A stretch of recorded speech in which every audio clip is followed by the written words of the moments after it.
नमस्कार सभी को, राधे राधे, जय भवानी। एक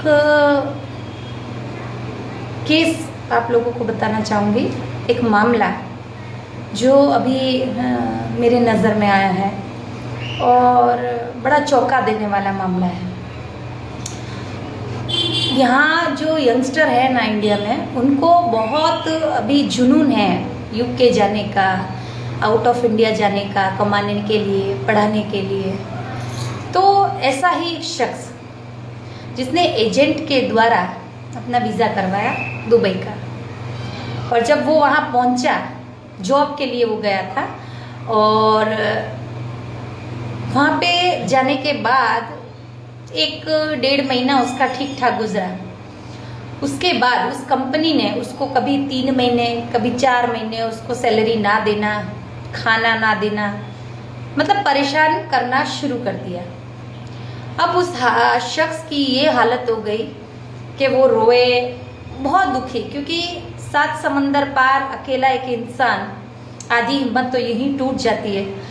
तो उनके एक रिलेटिव उनके संपर्क में यहाँ से थे, वो उन्हें हिम्मत देते थे, उन्हें समझाते थे, तू हार नहीं मान, तू डर नहीं, ऐसा करके उन्होंने उसको हिम्मत रखी उनकी, और उनको प्रोत्साहित किया कि किसी से आसपास चेक कर, कोई ऐसा तुझे मदद देने वाला हो जो तुझे वापस इंडिया भेज सके।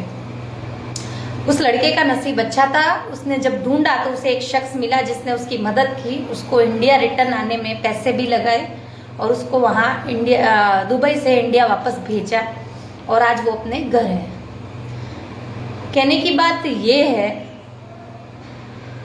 कि बहुत आसान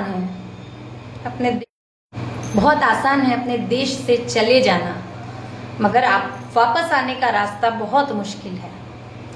तो जो भी जाना चाहते हैं, जो भी ये इच्छा रखते हैं कि बाहर जाके पढ़े या जॉब करे और तरक्की करे, उन सभी से मेरी ये प्रार्थना है कि बहुत सावधानी से जाइए।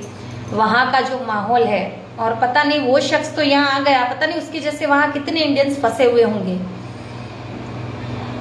जो यहाँ वापस नहीं आ पा रहे अपने परिवार के पास, अपनी माँ के पास, अपने बच्चों के पास, बीवी के पास, और मतलब अपना जो परिवार है जो छोड़ के दुबई गया है या यूके गया है और जो वहाँ फंस गया है। बहुत दुखद स्थिति होती है उनके लिए।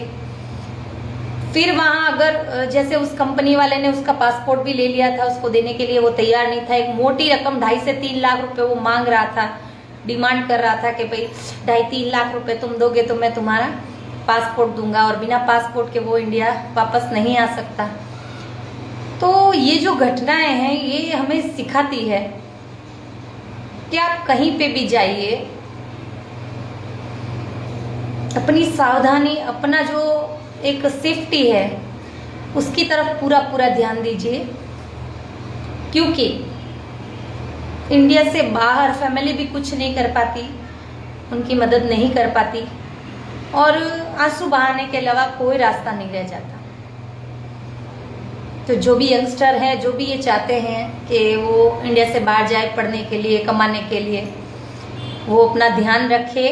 और ऐसे एजेंट जो होते हैं, जो बीच वाले, वो नालायक होते हैं, उन्होंने आगे डील कर रखी होती है कंपनी वालों से, इसीलिए कंपनी वाले जो गए हैं एजेंटों द्वारा उनको परेशान करते हैं। तो अपना ध्यान रखिए, सावधानी रखिए।